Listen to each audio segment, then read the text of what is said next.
আসসালামু আলাইকুম। সহজে কোরিয়ান ভাষা শেখার ক্লাসে আপনাকে স্বাগতম। এই ভিডিওতে আমরা ৫টি কোরিয়ান সংযুক্ত ব্যঞ্জনবর্ণ দেখব এবং পাশাপাশি ব্যঞ্জনবর্ণগুলো দিয়ে কিছু শব্দ পড়ার চেষ্টা করব। কোরিয়ান ব্যঞ্জনবর্ণগুলো পারলে সংযুক্ত ব্যঞ্জনবর্ণগুলো এমনিতেই পারা যাবে।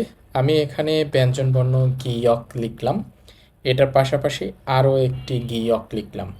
তাহলে এখানে ডবল গিয়ক বলা যায়, ডবল গিয়ক। কোরিয়ান ভাষায় ডবল এই কথাটাকে বলা হয় সাং। ডবল এটাকে বলা হয় সাং। সাং মানে ডবল। তো আমরা এই বর্ণটাকে এখন ডবল গিয়ক না বলে আমরা বলবো সাংগিয়ক। সাংগিয়ক। সাংগিয়ক এই বর্ণটার নাম। এই বর্ণটার উচ্চারণ হবে গিয়কের শেষ বর্ণ। গিয়ক এটার শেষ বর্ণ কি? শেষ বর্ণ হচ্ছে ক। তাহলে সাংগিয়ক এই বর্ণটার উচ্চারণ হবে ক। একইভাবে আমি আবার লিখলাম ব্যঞ্জনবর্ণ দ্বিগুত, এটার সাথে আবার লিখলাম দ্বিগুত, তাহলে হয়ে গেছে ডবল দ্বিগুত। ডবল দ্বিগুত না বলে আমরা বলবো সাং দ্বিগুত। সাং দ্বিগুত। একই নিয়মে সাং দ্বিগুতের উচ্চারণ হবে দ্বিগুতের শেষ বর্ণ। শেষ বর্ণ কি? শেষ বর্ণ হচ্ছে ত। আবার দেখেন আমি লিখলাম বিয়ুপ, আরও একটা বিয়ুপ লিখলাম, তাহলে এটাকে আমরা বলবো সাং বিয়ুপ। সাং বিয়ুপ। উপরের নিয়মে উচ্চারণ হবে বিয়ুপের শেষ বর্ণ। বিয়ুপের শেষ বর্ণ হচ্ছে প। আমাদের পরবর্তী সংযুক্ত ব্যঞ্জনবর্ণ হচ্ছে সাংশিয়ত। ডবল শিয়ত আমরা বলবো সাং শিয়ত।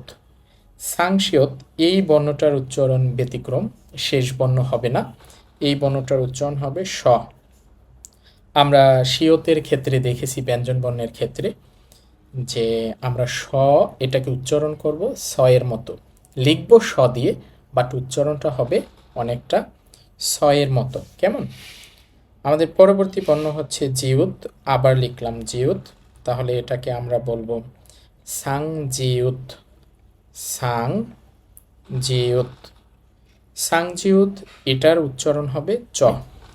সাংগিয়ক উচ্চারণ হবে ক। সাংদিগুত উচ্চারণ হবে ত। সাংবিউপ উচ্চারণ হবে প। এই তিনটা বর্ণের ক্ষেত্রে শেষ বর্ণ উচ্চারণ হবে, বাট নিচের দুইটা বর্ণ উচ্চারণ ব্যতিক্রম হবে এদের। সাংশিয়ত উচ্চারণ হবে স, আর সাংজিউত উচ্চারণ হবে চ।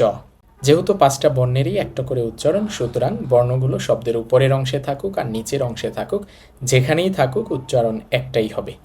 আমরা এখন এই বর্ণগুলো দিয়ে কিছু কোরিয়ান শব্দ পড়ার চেষ্টা করব। প্রথম শব্দটা খেয়াল করেন। প্রথম শব্দে প্রথম বর্ণটা হচ্ছে সাংগিয়ক। আমরা একটু আগে দেখেছি সাংগিয়কের উচ্চারণ হবে ক। আমি এখানে লিখলাম ক। এটার নিচে আছে উ। উ মানে রসুকার, আমরা জানি। এরপরে নিচের বর্ণটা হচ্ছে রিউল। রিউল যেহেতু নিচে আছে, তাহলে শেষ বর্ণ উচ্চারণ হবে। ব্যঞ্জন বর্ণের উচ্চারণ উপরে থাকলে প্রথম বর্ণ, নিচে থাকলে শেষ বর্ণ হয়। তো এখানে যেহেতু রিউল নিচে আছে, শেষ বর্ণ হবে। রিউলের শেষ বর্ণ হচ্ছে ল। শব্দটার উচ্চারণ হবে কুল। কুল অর্থ মধু। আমরা যদি পরের শব্দটা দেখি, আমাদের দেখেন পরের শব্দে প্রথম বর্ণটা হচ্ছে সাংদিগুত। আমরা জানি সাংদিগুতের উচ্চারণ হবে ত। তো আমি এখানে লিখলাম ত, সাথে আছে আ। আ মানে আকার। এরপর নিচে আছে ইউং। ইউং যেহেতু নিচে আছে, শেষ বর্ণ উচ্চারণ হবে। তো ইউং এর শেষ বর্ণ হচ্ছে অং। আমি এখানে লিখে দিলাম অং। তাহলে শব্দটার উচ্চারণ হবে তাং। তাং অর্থ মাটি। আবার দেখেন এখানে শুরুতে আছে সাংবিউপ। আমরা জানি সাংবিউপ এটার উচ্চারণ হচ্ছে প। তো আমি লিখলাম প, পয়ের সাথে আ আছে। আ মানে আকার। আর নিচে হচ্ছে ইয়ুং। ইয়ুং নিচে থাকলে অং হয়, আমরা একটু আগেই দেখেছি। তাহলে শব্দটার উচ্চারণ হবে পাং। পাং অর্থ রুটি। রুটি বা পাউরুটি বলা যায়। আমরা যদি পরবর্তী শব্দটা দেখি, সাংশিয়ত। সাংশিয়ত আমি বলছিলাম এটা স হবে। তাহলে সাংশিয়ত এটার জন্য আমি লিখলাম স। নিচে হচ্ছে উ। এটা দীর্ঘ উ দিয়ে চিহ্নিত করেছিলাম, এই জন্য এটা হবে দীর্ঘ উকার। তো আমরা এটার সাথে দিলাম দীর্ঘ উকার। এরপর হচ্ছে দ্বিগুত। দ্বিগুত, দ্বিগুতটা কি এখানে উপরে না নিচে? আমরা দেখতে পাচ্ছি দ্বিগুতটা উপরে আছে, নিচে থাকলে তো এখানেই লেখা থাকতো। তো দ্বিগুত যেহেতু উপরে আছে, প্রথম বর্ণ হবে দ, সাথে আছে আ মানে আকার, তাহলে আমি এখানে দিলাম আকার। শব্দটার উচ্চারণ হবে সুদা। আমি কিন্তু সুদা বলি নাই, আমি আগেই বলেছি স লিখবো স দিয়ে, উচ্চারণটা হবে সয়ের মতো। তাহলে এই শব্দটার উচ্চারণ হবে সুদা, সুদা। এবং মাইনাস চিহ্নের মতো যে বর্ণটা আপনারা জানেন, সেইটা মুখ চ্যাপ্টা করে বলতে হয় সুদা। সুদা অর্থ লেখা। আমাদের পরবর্তী শব্দ যদি আমরা দেখি, এখানে আছে সাংজিউত। সাংজিউতের উচ্চারণ হচ্ছে চ। তো আমরা এখানে চ লিখলাম, চয়ের সাথে আছে আ মানে হচ্ছে আকার।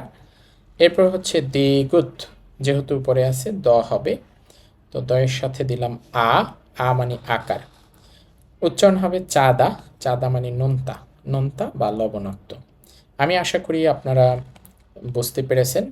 তাহলে আমাদের 5টি সংযুক্ত ব্যঞ্জন বর্ণ, সাংগিয়ক উচ্চারণ হবে ক, সাংদিগুত উচ্চারণ হবে ত, সাংবিউপ উচ্চারণ হবে প, সাংশিয়ত লিখব স দিয়ে, উচ্চারণটা ছয়ের মতো হবে, সাংজিউত উচ্চারণ হবে চ। আমি আপনাদের আরও কিছু শব্দ দিচ্ছি, এই শব্দগুলো আপনারা উচ্চারণ লেখার চেষ্টা করবেন এবং অর্থ সহকারে মুখস্থ করবেন। এই শব্দের সঠিক উচ্চারণগুলো লিখে আমি কমেন্টে দিয়ে দিব। পরবর্তী ক্লাসের জন্য হানা একাডেমির ফেসবুক পেজ এবং ইউটিউব চ্যানেলের সাথেই থাকুন। জয়েন করুন আমাদের হানা একাডেমির অফিসিয়াল ফেসবুক গ্রুপে।